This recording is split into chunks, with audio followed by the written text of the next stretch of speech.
సాధారణంగా not before me, ఇదిగో మేము ఈ కేసులో ఉన్నటువంటి కక్షిదారు తరపున గతంలో పనిచేసాం, లేకపోతే వాళ్ళు మా బంధువులు అవుతారు లేదా మా స్నేహితులు అవుతారు, అట్లాంటి వాళ్ళ వ్యవహారంలో నేను విచారించడం కరెక్ట్ కాదు, అందుకని నేను ఈ కేసు విచారణని నేను చెయ్యను అంటూ జడ్జి గారు ఆ విచారణ నుంచి తప్పుకోవడాన్ని నాట్ బిఫోర్ మీ అంటారు.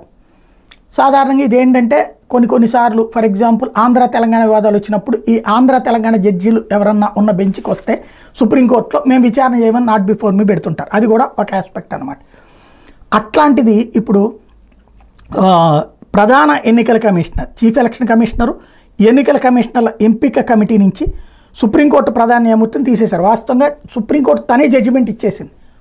వాస్తవంగా సుప్రీంకోర్టు అడ్మినిస్ట్రేటివ్ వ్యవస్థ కాదు.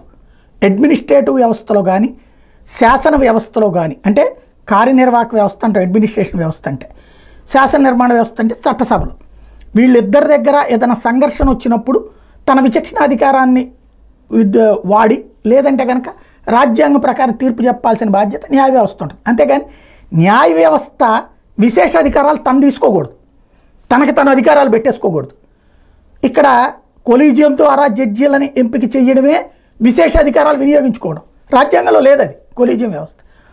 అది ఇంకొక అడుగు ముందుకు వేసి చీఫ్ ఎలక్షన్ కమిషనర్లు లేకపోతే కనుక విజిలెన్స్ కమిషన్లు, ఇట్లా ప్రధాన ఎన్నికల కమిషనరు, ఎన్నికల కమిషనర్ల ఎంపిక దాంట్లో ప్రధానమంత్రి ప్రతిపక్ష నాయకుడితో పాటు తను కూడా ఉండాలని, చీఫ్ జస్టిస్ ఉండాలన్నటువంటి గతంలో తీర్పిచ్చారు.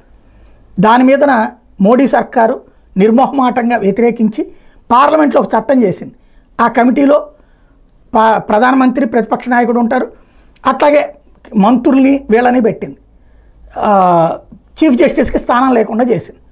కోర్టు తీర్పిస్తే కోర్టు తీర్పును ధిక్కరించారు అంటూ సుప్రీంకోర్టులో వేసిన పిటిషన్ మీద, సవాల్ చేస్తూ దాఖలైన పిటిషన్ మీద విచారించడానికి చీఫ్ జస్టిస్ సంజీవ్ ఖన్నా నిరాకరించారు. ఆ ధర్మాసనంలో సీజేఐతో పాటు జస్టిస్ సంజీవ్ కుమార్ ఉన్నారు. ఈ క్రమంలో ప్రజా ప్రయోజన వ్యాజ్యదారుల తరపు న్యాయవాదులతో చీఫ్ జస్టిస్ మాట్లాడుతూ సదరు ధర్మాసనం నుంచి వైదొలుగుతున్నట్టు ప్రకటించారు. ఈ నేపథ్యంలో శీతాకాలాల సెలవుల అనంతరం మళ్ళీ దాన్ని వేరే బెంచ్ ద్వారా విచారిస్తారు. ఎందుకంటే చీఫ్ జస్టిస్ని తీసేసిన అంశం కాబట్టి చీఫ్ జస్టిస్ ఉండడం కరెక్ట్ కాదని ఆయన తప్పుకున్నారు.